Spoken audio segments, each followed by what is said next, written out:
Hi, my name is Olivia Vota, and today I want to give you some insurance, some sourdough starter insurance.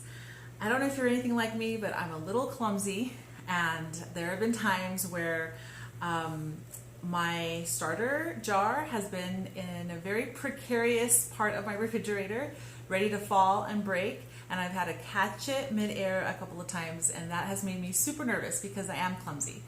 And so I want to give you a little insurance that will help you have some peace of mind in case anything does happen to your starter, whether you drop it on the ground or whatever else can happen to it. So we're going to dry some of our starter today and store it in the freezer for future use. Or if you want to share it with your friends, that's a way to give it to them that allows them time to be able to get home and rehydrate it and feed it and get it going and get it nice and bubbly and going so that they can use it.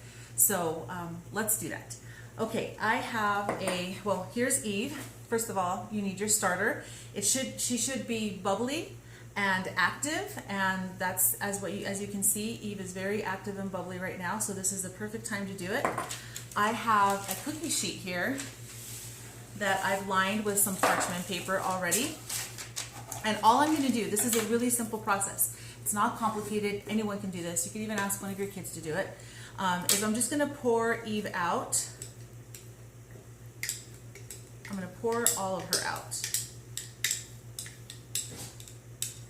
And then, that's most of her anyway. And then I'm going to spread her out on this parchment paper as thinly as I can get her. All right.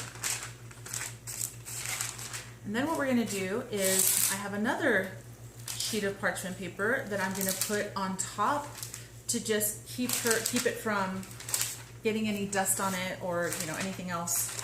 I don't want it to contaminate my starter. I don't want anything to contaminate my starter. So this is pretty evenly spread out. I'm happy with that.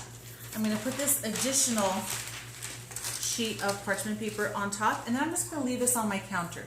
Now, I live in southern Arizona, and it's April, and it's already heating up. Almost overnight, it has started to heat up. So I'm not worried about this not drying quickly. I live in a very dry climate, so I don't think this is going to take very long. If you live in a very humid climate, or you live where it's still really cold, then maybe you want to put this in your oven with the oven light on.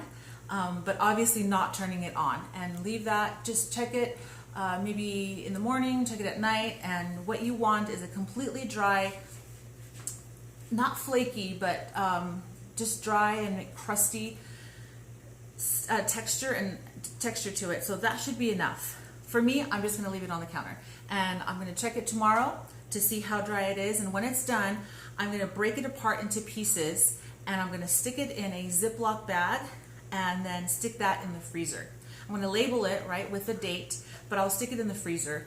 And then in a few weeks, I'm going to show you how to rehydrate that dried starter so that you can use it again in the event that you do lose your starter.